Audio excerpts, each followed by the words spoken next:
Hi guys, it's me, Christy the Robot Mommy, and my husband has my kids right now, so I'm taking advantage of the time that I'm hiding in this room and doing a quick vlog over some news that I had found out about online, and just kind of wanted to chat out to the universe about it.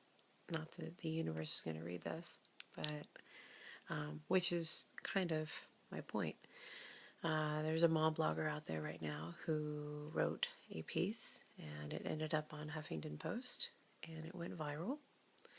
And now there is some accusations that her piece was not true. You might have read it or may not, but it was about her son wearing a pink headband and then being physically and verbally attacked by a man while shopping in Walmart who ripped off his headband and called him some nasty slurs and some pretty nasty words, and she wrote about it. And basically, there's people going, "That's awful. It's terrible." And if it is true, then it is awful and terrible. If it's not true, then basically they're saying she's a liar. Now, I'm not saying that it's not true, because I wasn't there. You weren't there. I wasn't there. We don't know if it's absolutely true or not, but, that's the thing about bloggers. When you're reading their things, when you're reading their stories, when you're reading the words that they decide to put down for all to see, you are taking what the blogger is saying pretty much with a grain of salt. I have been lucky that most of the people, all the people that have read what I've written, has considered it based on what's happened in my house. But you don't actually know that my son decided to sit on the bathroom rugs and wipe himself, and I wasn't going to be taking pictures of that, so that honestly, it could be considered fictional. Any of the stories that I've written could be considered pure fiction if you wanted to believe that. Any blogger writing about stories about their life and their family and their husband and their friends and any situation could be considered fictional. It's pretty much, taking it at face value.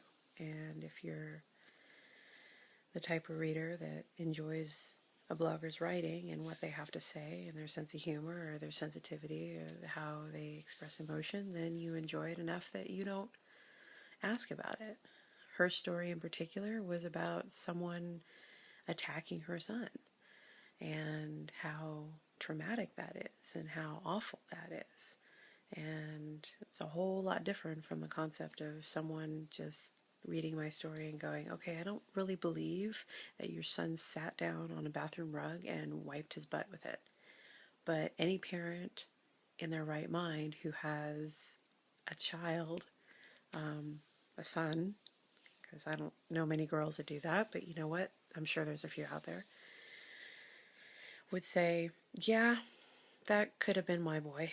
That could have been my daughter.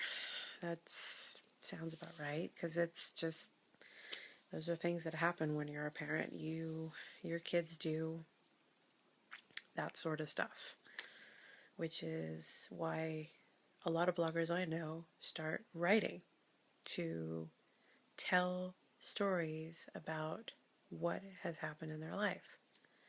So I'm going on and on. I'm looking at the time and it's like 4 minutes in, 4.5 minutes in, and you're probably completely bored out of your mind. But basically, my point I wanted to get across was, in reading someone's writing, and you have many, many eyes on what you're doing, which I don't, and I know I don't, but I don't know, you're taking things at face value.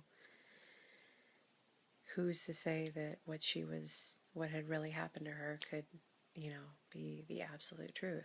There could be a guy out there who felt it upon himself to rip off a pink headband off a little boy who doesn't know the difference between what girls want and what boys want, and what girls should wear and boys should wear, and the shoulds and the coulds and the woulds, and that's all just ridiculous gender bias bullshit that shouldn't exist.